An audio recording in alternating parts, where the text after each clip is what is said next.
This speech is on creative problem solving. We have all had those group projects where problems just kept occurring and no one knew how to solve them. Sometimes the easy way to solve these problems doesn't work and we need to think outside of the box. These problems can be especially difficult to resolve when these groups are virtual. This is where creativity comes in to help. Problem solving is already used in a lot of group settings, but sometimes it just isn't enough. Many of us have had group projects that had issues and didn't know the best way to resolve them, or the most effective way. We have to get creative in the ways that we are problem solving. Finding ways to be creative can be a struggle, but once you figure it out, it can make group work so much better. Creative problem solving is the way to resolve all problems occurring in a group setting. One thing that is important in any group, especially virtual, is communication. If there isn't good communication in a group, the project won't go how everyone wants it to. In my experience with group projects, there's usually one person in the group who takes control and decides what everyone should do. I think that in virtual groups, a lot of people just go along with this because it can be harder to share your thoughts or ideas. One way to solve this is to not let one person automatically take control. Give everyone a chance to share their ideas of what they want the project to be and what they think would work best. Communicating with each other and agreeing on what the project should be makes everyone feel included.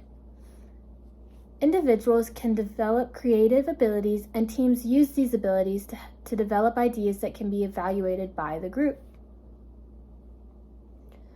This may sound like an easy solution, but a lot of times people let one person be in control of everything, even if they don't exactly agree. Communication is so important in any situation, so if you are having problems communicating with your group, make sure that the solution you have come up with has the effects that it should. Another important part of making a group work is making sure everyone is pulling their weight in the project. When there's someone in a group that doesn't want to participate, it makes it very difficult to be able to complete. The goal of a group project is for everyone to work together to create a good project. In my experience with this issue, a lot of times we would just do the work for them and not say anything about it. While that can work, it isn't fair for everyone else in the group to have to do extra work and that person still receives credit for the work they didn't do. This is something that can be very challenging to overcome, and no one wants to be the one to have to confront someone for not doing something they're supposed to. Finding ways to get them to participate can be the hardest part. One way to do this is by directly asking them a question about the project and what they would like to do. By framing problems as questions, you shift your focus on obstacles to solutions. This provides the freedom to brainstorm potential ideas. Asking questions can help them get into the project and want to help. Sometimes this is harder for people to want to participate, so being able to find ways to help them feel involved helps things go a lot smoother.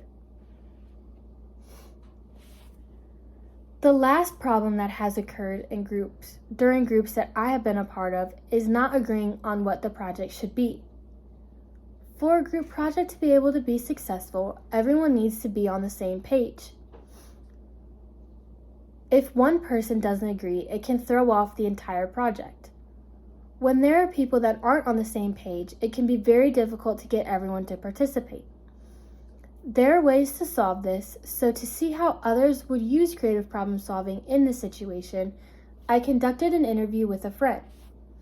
In the interview, she said that she has run into this situation more than once and handled it differently every time. Usually, the easiest way to figure something like this out is to get everyone's opinion and then let everyone have a chance to say what they think. This can work for some people, but it won't work for everyone. Some people will just agree with what everyone else is saying, so there aren't any arguments, but this leads to them not wanting to participate as much as they would have. This is another reason why communication is so important in group work. One way to solve this is to let everyone have a chance to explain their ideas and then decide as a group based on those ideas. When everyone has an opportunity to express their ideas, and then it gives the group a chance to see other ways for the project to work. This makes it more likely for everyone to agree on what to do. Every group is different, but this is something that can work for everyone. Creative problem solving creates many ways to resolve problems in a group setting. Problems with communicating, not participating, and not being on the same page are just some of those problems that can easily be resolved. Running into problems that you have never had before can seem very stressful, but there's always a way to get through it.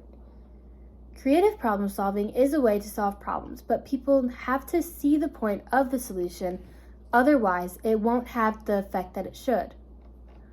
Problems can arise in any situation, and being able to creatively solve problems is a great skill to have.